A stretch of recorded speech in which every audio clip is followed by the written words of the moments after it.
Makanya Mbah Mun tuh kalau guyon itu lucu. Aku iku sakake ambek wong desa sing mlebu swarga. Saya dulu eskal mlebu swarga kok disakeni. Akhirnya beliau memberi penjelasan. Wong desa iku roe pakanan enak, iku mau kopi mbek uduk. Lah swarga iku mau nuruti sing dikarepno. Akhirnya semua mangan, ngopi, nguduk, ngopi, ora roh pakanan liyane iku ora roh. Nasi mandi yo ora roh, pizza yo ora roh apa-apa. Terus saya bilang, wah, lah niku nak nganti selera tentang wanita cantik. Iku juga sederhana. Rodok pesek ya wis cantik, rodok ireng ya wis. Apa bidadarinya seperti itu karena saking enggak pengalamannya. Jadi surga itu kan nuruti apa yang diinginkan. Kira-kira keinginan orang kampung kalau di surga itu apa coba? Makanan apa coba? Ya, nak senengnya ketemel gemblong gitu. Nah, artinya malaikat lebih suka nangani surganya orang-orang kampung timbang Pak Rektor. Ini sudah ribet ini. Makanan apa saja sudah harus dicoba. Ya. Terus kalau di mall tahu orang macam-macam, seleranya macam-macam pasti itu. Enak mana kalau sampai jadi malaikat pelayan surga? Suka ngelayani orang kampung apa yang orang kota? Orang kampung kan? Jadi banyak orang yang poligami. Kalau ditanya alasannya gitu, istri satu ya cerewet, dua ya cerewet, mendingan 4 katanya. Ya banyak ya gitu. Tapi ada yang kebalikan, istri satu cerewet saja hampir jantungan, apalagi 4, tinggal matinya kan gitu. Itu semua yang menggerakkan itu kalimat. Kalimat itu satu pegangan. Banyak orang loh yang nggak ingin jadi rektor tuh banyak loh Pak Bejo. Jangan kira semua dosen ingin jadi rektor. Melihat rektor sibuk rapat mempertahankan reputasi Unisula terus sering pegang kepala. Ngapain repot-repot? Jadi tukang sapu aja dapat gaji, ngopi, rokokan selesai. Bodoh amat jadi rektor, mikir orang banyak. Banyak loh orang yang ingin jadi presiden tuh banyak. Karena ngopi nyaman, gak ada yang ganggu. Mau tidur sampai jam 9 siang juga gak ada yang ganggu. Sehingga mereka melihat pegawai negeri itu gak keren, orang kok diatur jam, disiplin. Itu memang cara Allah membagi rahmat. Mau kamu apakan coba? Cara syukurnya dia seperti itu. Bapak saya dulu tuh sering ngajarin saya, diajak jalan-jalan pagi-pagi. Melihat orang ngopi, makan uduk itu bapak seneng. Kok enak jadi wong awam. Ngene esuk-esuk nyemak bocah kesel kabeh kono enak ngopi rokokan. Bapak kadang iri sama orang awam itu iri. Sudah gitu berharap masuk surga kan enak sudah gitu. Tahu-tahu mati, tidak tahu ke surga apa ke neraka ya tidak tahu. Jadi nah, orang dulu itu orang yang bisa mensederhanakan dunia. Sehingga ya sudah cara bahagia. Makanya saya alhamdulillah saya ini kerjasama sama UII sama beberapa kampus. Memang amdan itu sengaja. Kampus itu ya punya sistem yang nggak bisa mewakili sistem kiai. Kiai juga punya sistem yang nggak terwakili oleh kampus juga sebaliknya saling melengkapi. Saya sering ketemu rektor UII, rektor kampus-kampus Islam. Mereka cerita, Gus pendidikan pondok harusnya dimodernkan gini-gini. Saya bilang, kalau pondok modern kayak kampus itu nanti saya ketemu Allah tidak bisa jawab. Kenapa Gus? Saya beri contoh gini. Kalau misalnya perempuan perawan lah atau apa saja namanya perempuan mau tanya tentang menstruasi atau haid. Kalau semuanya sistem kampus dia harus kuliah dulu. Registrasi dulu, kuliah dulu, bayar dulu. Dan dapat jawabannya nunggu mata kuliah pas itu. Bandingkan kalau sistem pondok, saya tuh sering ke pasar sama anak saya dicegat sama ibu-ibu. Gus, anak saya ngalami gini-gini, keluar darah terus menerus, gak 6 hari tapi 1 bulan penuh. Itu hukumnya apa Gus ya? Nanti saya mau sowan ke jenengan. Nggak usah sowan di sini aja. Ya sudah. Sebelum mengeluarkan darah yang rutin seperti itu biasanya haidnya berapa hari? 6 hari ya sudah ikut yang 6 hari, yang lainnya istighatsah. Ngoten tok Gus ya udah gitu. Begitu terus di masalah udhiyah. Ya coba kalau semuanya pakai sistem kampus, daftar dulu, bayar dulu. Jadi ini nggak ada jawabannya, nunggu mata kuliah itu baru dapat jawaban. Itu biasa nggak sholat bertahun-tahun karena belum ada jawaban tentang itu.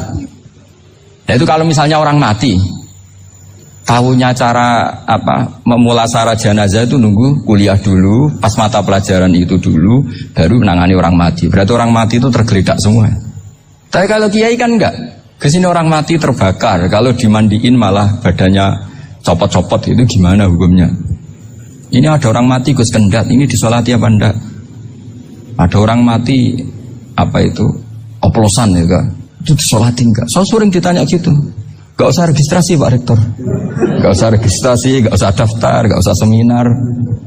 Makanya kalau orang kampus wani kiai itu ya kualat tenang itu. Karena ini yang on time ya. Tapi pondok seperti saya ya ikrar seikrar-ikrarnya pentingnya kampus karena melatih efisiensi waktu, disiplin, tata kelola manajemen sehingga kita ya hormat. Tapi tadi kita harus saling melengkapi sehingga saya tunjukkan ke publik bahwa saya hormat sekali sama polisi, sama tentara. Coba kita bisa apa ngadepi bandar narkoba kalau enggak polisi? Bisa apa coba menjaga NKRI kalau enggak tentara? Begitu juga ya sudahlah kita memang fa inna yadallahi ma'al jamaah, kita berkah itu kalau bersama-sama. Enggak bisa kita sendiri. Nah lalu orang kayak saya itu ya beberapa kali sebetulnya saya itu ditawanin jadi doktor honoris causa apa. Kekhawatiran saya satu Pak Bejo, takut pas gak punya uang. Itu dokter gak ada duit kan gak pantas gitu. Jadi repot gitu, daripada beban lah sudah lah gak usah dokter. Jadi kalau gak punya uang ya pantas, terus kalau ngebis ya pantas. Suatu saat kalau mati gak ada yang hadir ya pantas, enggak dokter gitu. Kalau sudah dokter kok masuk neraka, dokter kok masuk neraka kayaknya apalagi rektor kampus Islam kok masuk neraka itu kan kok kayak agak pas itu. Misalnya rektor Unisiola ditanya mungkar nakir nggak bisa kan kayak gimana gitu. Makanya harus sering ngaji saya supaya agak malu di depan mungkar nakir. Masa rektor ditanya mungkar nakir nggak bisa. Harus berani bentak ini saya rektor loh Pak mungkar nakir masa kalau wali-wali dulu berani. Masyhur di cerita wali-wali ditanya marabbuka manabuka, saya ini guru tauhid. Kok kamu tanya marabbuka manabuka yang ngotok? Kok kamu tidak pernah ngaji enak aja tanya. Jadi wali-wali itu ya rileks ngadepi mungkin. Saya yakin rileks wali di Bang Parik baru saya yakin itu. Karena wali itu lebih dekat Allah. Sehingga orang dulu itu saya ulang lagi ya, ada satu kearifan namanya hidup itu apa? Hidup itu adalah cari sebanyak mungkin supaya hidup itu tidak tergantung pada banyak hal. Sehingga misalnya cara berpikir orang-orang modern itu sebenarnya banyak orang-orang ilmuwannya nggak ngagumi Amerika. Bukan karena angkuh enggak. Untuk mempertahankan kebesaran negara sebesar itu, kebutuhan listriknya besar, kebutuhan tentaranya besar, kebutuhan apa. Sementara negara kayak Venezuela atau Swiss kebutuhannya ada banyak. Pertanyaannya, yang tergantung dengan banyak hal sama yang tidak tergantung banyak hal itu pinter mana? Kalau dibalik pertanyaannya gitu, negara-negara maju itu tidak keren kalau dibalik pertanyaannya. Orang yang untuk mempertahankan eksistensinya banyak, butuh banyak hal dengan yang tidak butuh banyak hal itu pinter mana? Orang yang bahagianya nunggu jadi dokter, nunggu jadi kiai besar, kiai viral, dengan orang yang bahagia cukup dengan ngopi itu pinter mana? Tapi kalau dibalik pertanyaannya, orang yang taunya nikmat hanya kopi dengan nikmat yang banyak, pinter mana? Makanya Mbah Mun itu kalau guyon itu lucu. Aku iku saake ambek wong desa sing mlebu swarga. Saya dulu eskal mlebu swarga kok disakeni. Akhirnya beliau memberi penjelasan. Wong desa iku roe pakanan enak, iku mau kopi mbek uduk. Lah swarga iku mau nuruti sing dikarepno. Akhirnya semua mangan ngopi, ngopi ora roh pakanan liyane ku ora roh. Nasi mandi yo ora roh, pizza yo ora roh apa-apa. Terus saya bilang, wah lah niku nak nganti selera tentang wanita cantik. Iku juga sederhana. Rontok pesek ya wis cantik, rontok ireng ya wis. Apa bidadarinya seperti itu karena saking enggak pengalamannya. Jadi surga itu kan nuruti apa yang diinginkan. Kira-kira keinginan orang kampung kalau di surga itu apa coba? Makanan apa coba? Ya, nak senangnya ketemel gemblong gitu. Artinya malaikat lebih suka nangani surganya orang-orang kampung di Bang Pak Rektor. Ini sudah ribet ini. Makanan apa saja sudah dicoba. Terus kalau di mall tahu orang macam-macam, seleranya macam-macam pasti. Enak mana kalau sampai jadi malaikat pelayan surga? Suka ngelayani orang kampung apa yang orang kota? Orang kampung kan. Jadi ya itu guyon tapi itu menjadi pikiran kita bahwa orang yang banyak kebutuhan itu sebetulnya banyak kebodohannya karena menggantungkan kebahagiaannya dengan banyak hal. Makanya Imam Syafi'i ngendikan istighna itu apa? Al istighna anisya'i. Yang dikatakan kecukupan adalah berusaha sebanyak mungkin banyak hal tidak kamu butuhkan. Bukan memenuhi semua kebutuhan kamu, karena nafsu kamu ini tidak ada batasnya gitu. Kalau kamu penuhin nggak akan selesai. Itu ada perempuan yang kurang cantik itu minta doa saya, Gus doain suami saya kaya, terus tak guyonin, terus nggak minta. Kalau suami kamu kaya, yang pertama dirubah itu apa? Rumah supaya rumah saya bagus. Kedua apa? Mobil supaya mobil saya bagus. Nanti yang dievaluasi itu kamu. Mobil bagus, Alphard, rumah mewah, istrinya kamu pasti itu dievaluasi. Langsung nggak usah sudah gini aja kan. Jadi pertama yang dievaluasi itu kaya itu, coba kalau suami kaya itu yang dievaluasi pertama rumah ya, rumah ganti. Setelah itu apa? Mobil. Kira-kira berikutnya akhirnya sudah bagus, nggak jadi. Nabi Ibrahim itu pernah minta umur panjang. Keren umur panjang. Sama Allah nggak dijawab. Datang orang tua itu bertamu ke Nabi Ibrahim. Terus disuguhi dikasih kurma. Apa itu? Kok kurma apa? Anggur. Anggur yang sudah matang. Matang sekali. Sudah dimakan. Setelah dimakan meler keluar lagi. Dimakan lagi meler lagi. Terus Nabi Ibrahim masuk lagi ke kamar. Ya Allah, doanya tak cancel. Nanti kalau saya tua kayak itu. Jadi Allah itu gak jawab langsung tapi ngirimkan itu. Akhirnya ya Allah gak jadi. Nanti takut itu. Saya pernah ngalami jadi kiai tadi, ada ibu-ibu ya kurang, ya gak pati cantik lah. Suaminya tuh miskin sekali. Minta doa saya supaya kaya. Bareng tak kasih pertimbangan itu udah gak usah gak jadi itu. Jadi itu kearifan. Tapi kearifan ini harus kita tanamkan. Saya nggak bisa membayangkan Indonesia yang besar ini andai kan tidak ada qanaah, nerimo ing pantum. Coba sekarang ada Covid. Andai kan Indonesia itu kayak Perancis. Saya beberapa kali punya tamu orang yang hidup lama di Perancis, bahkan dapat istri orang Perancis. Itu dulu nggak begitu mencintai Indonesia. Tapi setelah di Perancis 2 tahun, wah Indonesia hebat. Di Perancis itu kata dia kalau cerita, semua kebutuhan masyarakat itu dibebankan ke negara. Apa saja minta negara, apa saja nyoal negara. Sementara Indonesia, coba kalau Indonesia mengalami seperti ini kok tidak ada qanaah rimo ing pantum, bisa kios Indonesia. Orang miskin nyalahkan negara, kelaparan nyalahkan negara, apa saja. Tapi barokahnya dididik kiai jogeman nyalahno wong liya. Urip romo ing pandum, diame. Sampai gak ngerti kalau Covid. Banyak tuh orang-orang kampung itu, orang lugu-lugu itu. Mbah niki saking Covid, salam ning Covid, muga-muga umure panjang. Dikira Covid itu nama orang yang ahli sosial itu. Mbah niki dana saking Covid. Matur nuwun sampekno salamku, muga-muga umur panjang. Bingung kan yang nganterin ini. Ini gimana yang mau menjelaskan? Memang nggak paham. Ribet kan. Tapi saya pastikan bahwa dengan keadaan seperti ini kita bahagia, kita stabil, itu jelas barokahnya kalimah tadi, moto tadi atau pegangan hidup tadi. Makanya disebut al-ibarat qutun li'ailatil mustami'in, bahwa redaksi atau kata-kata atau pegangan atau filosofi hidup, apalah namanya itu adalah penyemangat. Penyemangat. Karena kata-kata ini memang luar biasa. Ketika sahabat perang demi kebenaran, zaman itu ya pasti benar karena yang dibela Nabi. Dulu itu kan enak zaman Nabi, yang dibela mesti benarnya, musuhnya mesti salahnya. Sehingga dulu itu memang harus tegas. Kalau sekarang mau tegas gimana? Yang kamu bela tidak mesti benar, musuhnya tidak mesti salah. Ribet kan kalau misalnya saya tukaran sama Pak Rektor, kamu mau bela mana kan bingung. Saya tidak mesti bener, saya tidak Nabi. Pak Rektor apalagi gak mesti bener lagi kan? Ribet kan? Jadi kalau kita mau perang sekarang itu mau pede gimana? Enggak.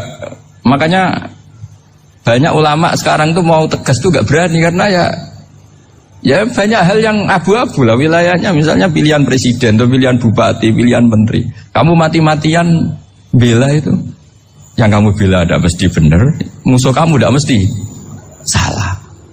Misalnya pilihan bupati, wah ini kabupaten ini baik kalau bupatinya ini, yang satu bilang ini, terus tim suksesnya kamu tanya, kamu yakin? Ya enggak juga. Lah kenapa semangat? Kan saya botohnya, paling alasannya ya itu aja. Bukan yang lain. Beda dengan zaman Nabi. Nabinya mesti benar, Abu Jahalnya mesti salah. Kan enak, aturan mainnya jelas. Singkat cerita, dalam perang itu banyak sahabat yang ngalami luka, ngalami apa gitu. Kemudian curhat lah ke Nabi. Ya Nabi, gara-gara derekkan jenengan, ngikuti jenengan, saya harus ngalami seperti ini, seperti ini. Ngiranya orang itu diapresiasi sama Allah keluarnya. Ternyata sama Allah gak diapresiasi.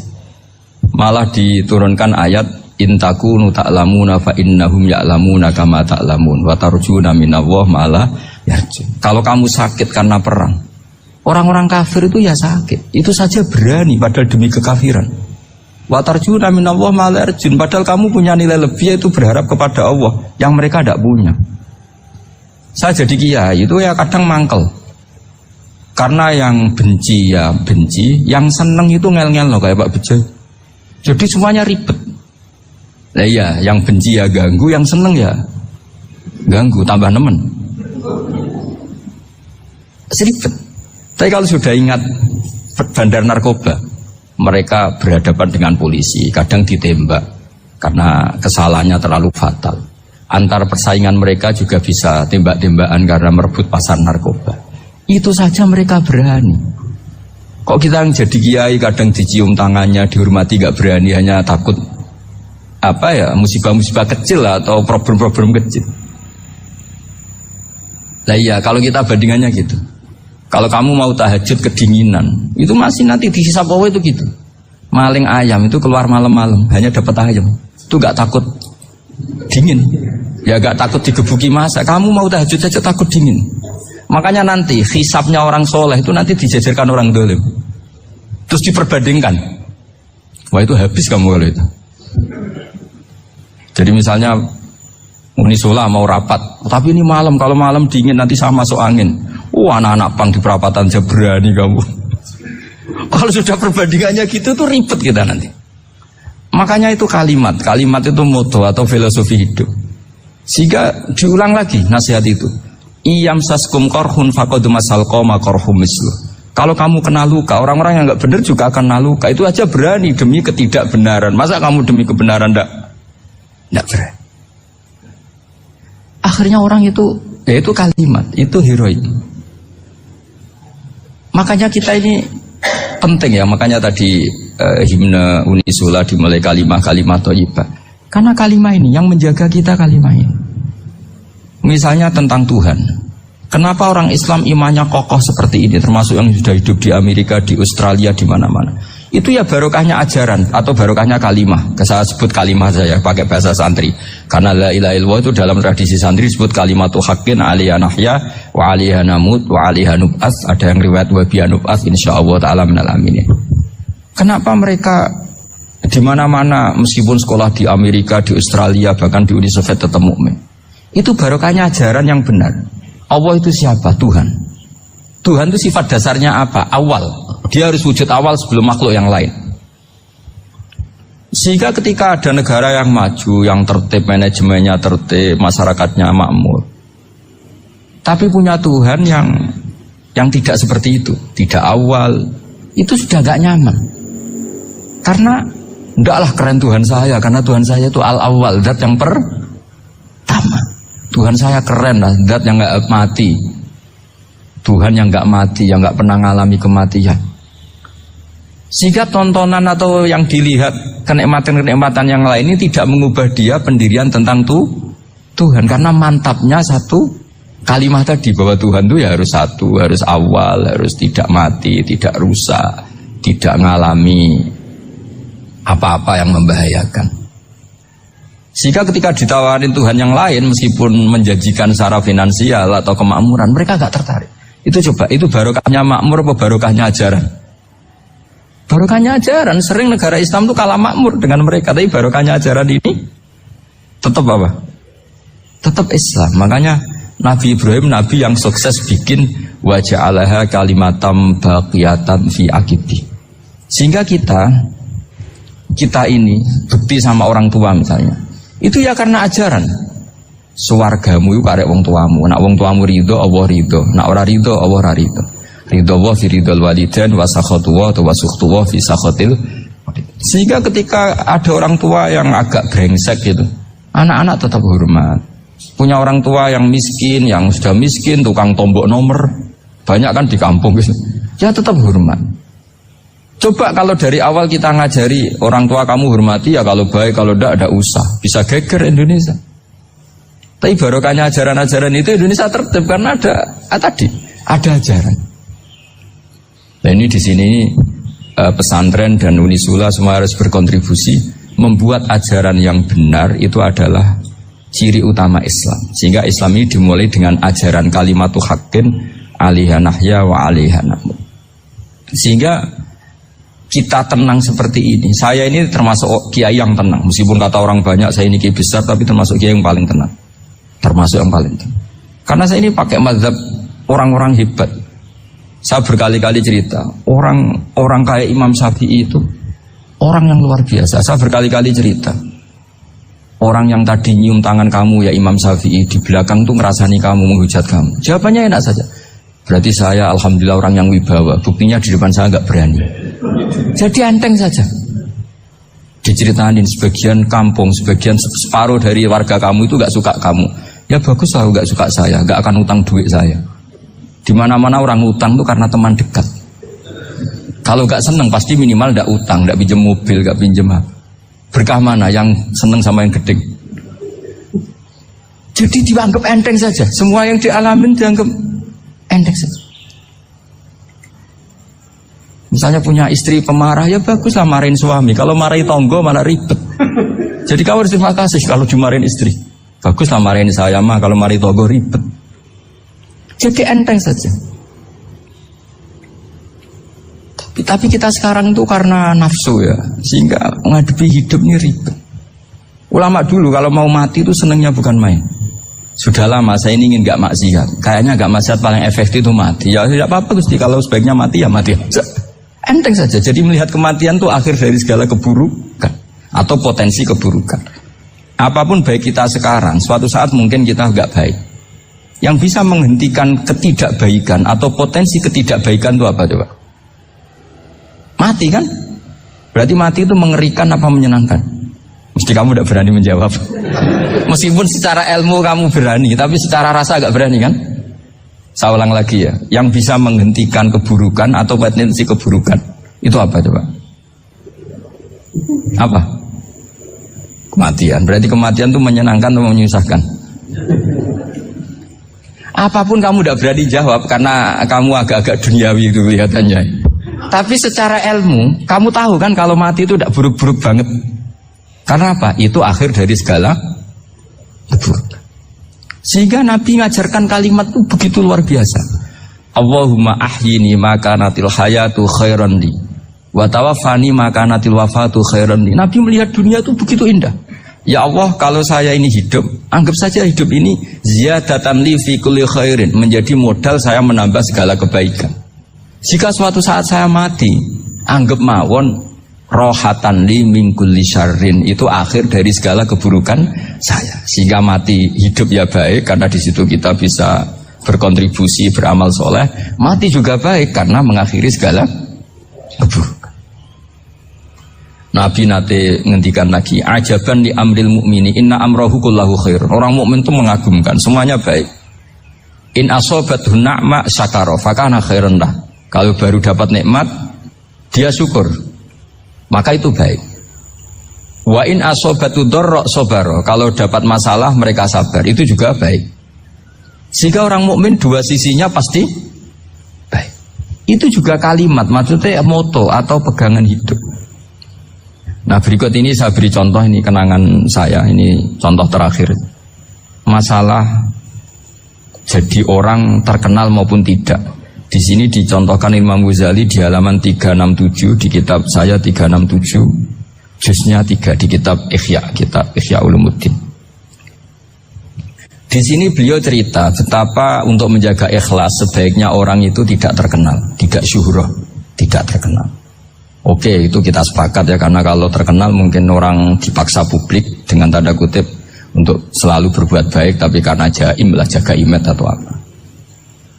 Tapi ketika dibalik pertanyaannya, kamu rela yang terkenal itu orang nggak benar, sementara yang orang benar itu nggak terkenal. Lalu masyarakat taunya yang tidak benar. Kalau pertanyaannya dibalik gitu, orang baik wajib terkenal enggak? Kalau pertanyaannya dibalik seperti itu, dokter yang benar tidak terkenal, yang malpraktek terkenal. Kamu ingin kondisi seperti itu? Gak ingin kan? Kampus yang bagus gak terkenal, kampus yang bagus gak terkenal, yang gak bagus. Nah, artinya apa? Gara-gara olah kata, olah pikiran, ini logika jadi rubah. Lagi-lagi apa? Jawaban itu ada di kata-kata sebetulnya. Makanya bab-bab seperti ini tidak usahlah kita berdebat, berpolemik. Sebaiknya orang itu humul, menutup diri, apa sebaiknya orang terkenal, itu nggak perlu seperti itu. Sudah terserah Tuhan saja. Makanya saya mulai dulu ngaji sampai sekarang itu ya tidak punya punya ikon tertentu atau punya website tertentu, enggak. Sudah terserah pangeran. Sudah saya juga tidak sok suci materialistik atau enggak, ya tidak mikir saya. Bukan apa-apa ya, karena saya ini kiai, jadi biasa urusannya sama Allah, tidak sama makhluk. Jadi pusing kalau sama sarah-sarahnya makhluk itu pusing. Meskipun rektor kalau nasihati saya pasti tidak saya terima, itu tetap makhluk, itu sudah ada ngefek kalau saya itu sudah ada itu. Bukan karena saya sombong, ya memang makhluk betul gitu, bukan cuma nasibnya bejo aja, tapi makhluk tetap makhluk.